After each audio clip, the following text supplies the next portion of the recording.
What inspires NLP legend Steve Andreas? Stay tuned.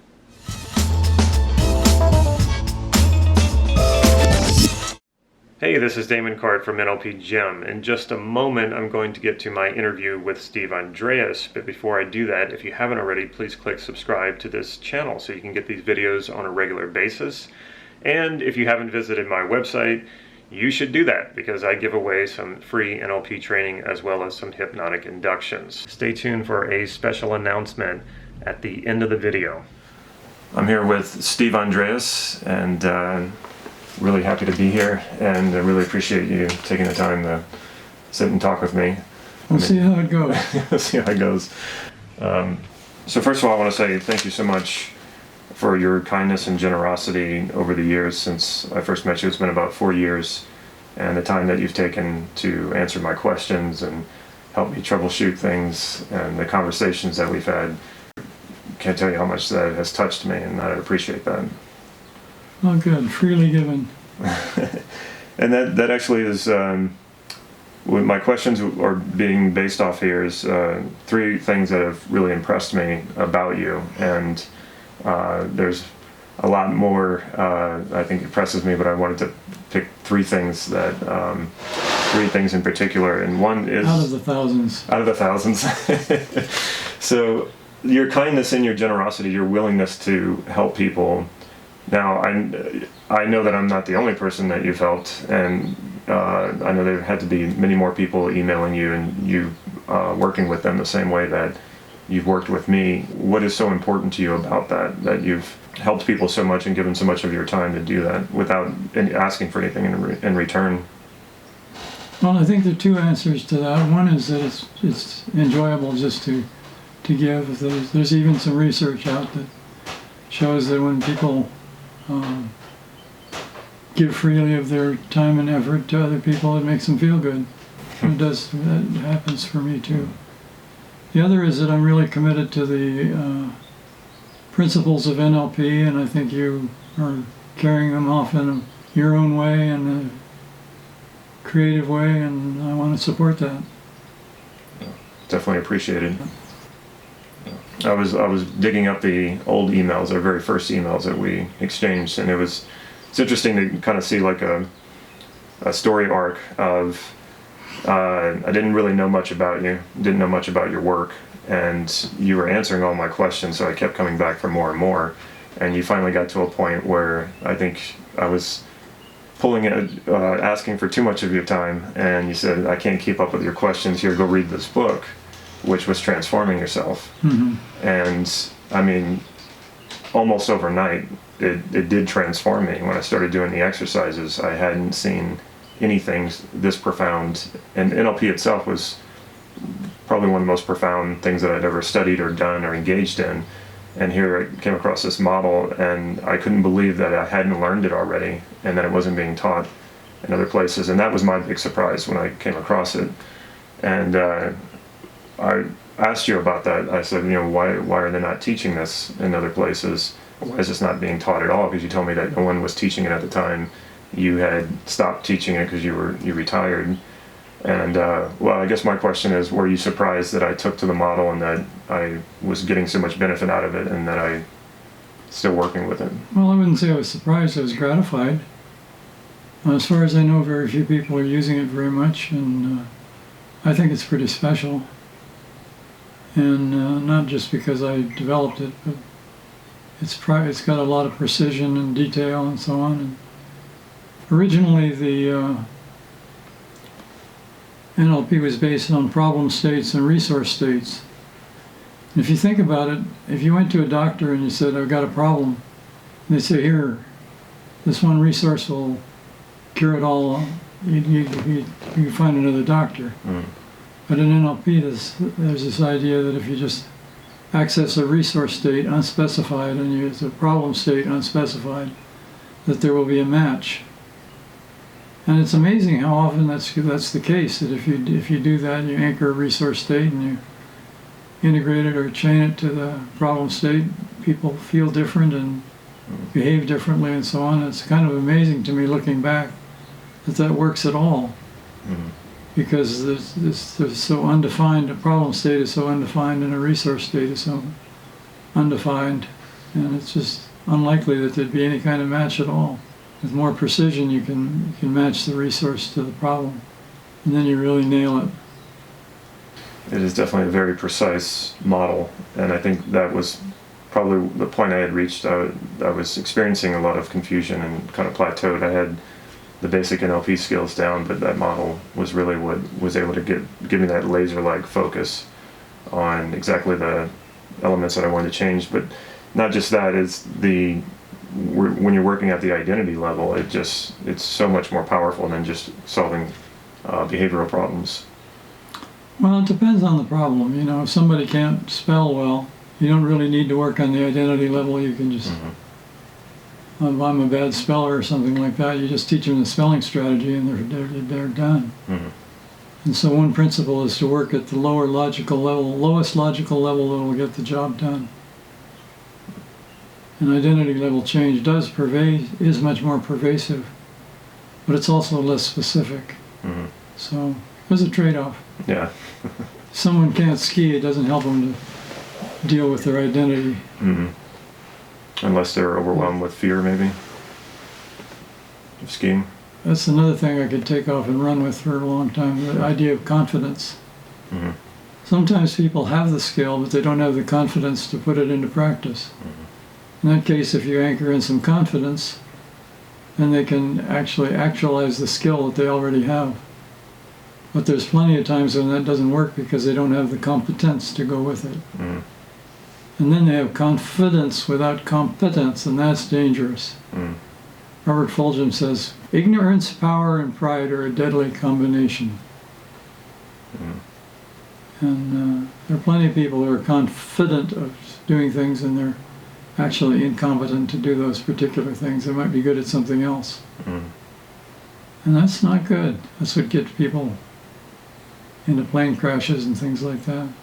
I wanted to say that I'd used NLP to solve a lot of those lower level problems in my life. I think I was dealing with meaning and purpose, and not as much self-esteem and confidence, but overall happiness. And when I did a values elicitation and then looked at those values as how do they show up as qualities in my identity, and mapped those over, and then realized that those qualities were ambiguous to me. And then I used the model to make them certain qualities. Great. And that was a huge game changer. I mean, my life took on a level of meaning and purpose I'd never experienced before. Great, yeah. What inspires you? Curiosity, really. I got a bunch of examples of that. When I was in high school, I read in a book somewhere a puzzle that said if you have an inner tube, a torus, like a big hollow donut, and you cut a little hole in the side and you reach through and you pull everything through, what does it look like? And I couldn't visualize it, and I puzzled over it for about 2 weeks, and then I finally went out in the garage and got an inner tube and cut a hole in the side, dragged it all through and figured out what it was. So puzzles stay with me. Another example is, you know, in a car, at night you have a tilt-up rear-view mirror, so you tilt it like that. I couldn't figure out how that worked. This is much more recently. Finally, I took one apart. Now you can go online and find out how they work without taking one apart. It can be as simple as seeing a reflection of light in the ceiling and wondering, oh, where is that coming from? How is that? What's bouncing off of what to put a light on the ceiling? Just an attitude of curiosity and how does something work? I think Francis Bacon said, wonder is the seed of knowledge. See something and wonder how it works. And be really interested in it. Would you say that you basically applied that to people and psychology and yeah. And would you say you got that start when you went in the program that you told me about with Abraham Maslow? Or did it predate that? Oh, it doesn't have anything to do with Maslow. Maslow was a nice guy, but he was all talk and no walk. And I'm forever grateful that he admitted me into grad school without a psychology degree as an entry point. But he was a disappointment personally. Where would you say that came from, that Curiosity? Curiosity, applying it to psychology and people? Oh, well, I had that all the way through high school, at least, and college. Your mother was a Gestalt therapist, is that correct? Well, sort of. She hung out with Fritz Perls a bunch and did Gestalt groups, her own version of them. With the inspiration, going back to the inspiration, I noticed that, I mean, you're pretty active still. You respond to my emails pretty quickly. I see lots of books around here. I know that you're working on some stuff right now, reorganizing the scope and category, reframing patterns. What's inspiring you now? Well, precious little, actually. I'm less and less able to read. If my eyes are watering, you may notice I'm wiping my eyes periodically because my eyes water and then I can't see very well. Makes it hard to read more than a few pages at a time. And I'm hoping to get that reorganization of the reframing patterns done. But at this point, it's a little less than inspiring. It's more like something I want to finish and get done, but I may not have the wherewithal to get it done. I just have a lot less energy now. Things that used to be very, very simple, like just picking a piece of paper up off the floor, now it's like, do I really have the energy to do that? Is it worth it? Do I want to bother? I had commented, it was probably a few months ago, your comfort level with death and dying, and you seemed to comment on it without any fear or hesitance, and I was really impressed by that. And I told you that people have told me the same thing, that I seem to be extremely comfortable with it. At the same time, they've also commented, well, you're not experiencing not a threat in the process, right, or experiencing the threat of. Well, there's a big difference between death and dying. Death doesn't scare me because, as far as I know, it's like a big sleep. When we mentioned yesterday, Mark Twain said, I'm not afraid of death. I was dead for billions and billions of years before I was born. It gave me not the slightest trouble. Dying's another thing. Dying is uncomfortable, and there are various ways of dying. And one thing of getting close to that myself is it gives me an empathy. I'm having a lot more empathy with other people who are handicapped in some way or injured or have various illnesses. I have empathy for them in a way that I never did before. If I had a lot of energy, I'd write about the limits of empathy. That, it's a nice thing, and I wish more people had it, but even the best of us, empathy is a fairly shallow thing. I remember one of the first things we had a flood about 4 years ago here, and the bottom floor of the house got all messed up and soggy, and we filled the dumpster with soggy trash. 20-foot dumpster. And I had read about floods in the Mississippi and Valley and things like that and other places, and thought, that would be hard, but I had no idea how hard it was. No idea until it was us doing it and me ripping up soggy carpet off the floor and hauling it out to the dumpster and not having clean water to clean up with. I really realized how little empathy I really had. And that's true of a lot of things. I can see someone else who's in pain or discomfort, and my empathy is inadequate for the job, let's put it that way. Yeah, I agree. It's always fascinating to me, like you'll have these really hardline politicians who are pushing these policies that are, to me, seem very inconsiderate, unempathetic, and then suddenly they have an experience of where someone they know or they have to experience something that would has to do with their policy, and then they completely do a 180 and change their mind. So there's something I'm to sure that. more like that. I know. There's something to that experience of, well, when it happens to me, then, oh yeah, now I understand it. Now I have that perspective. Right. So it changes everything. Right. I do talk to a lot of people who have a fear of dying, not so much the process like you were just discussing, but like I guess what's on the other side. Were you always like that, where you just didn't it didn't bother you, or did you have a kind of coming to terms with it at some point? I think I probably always had it.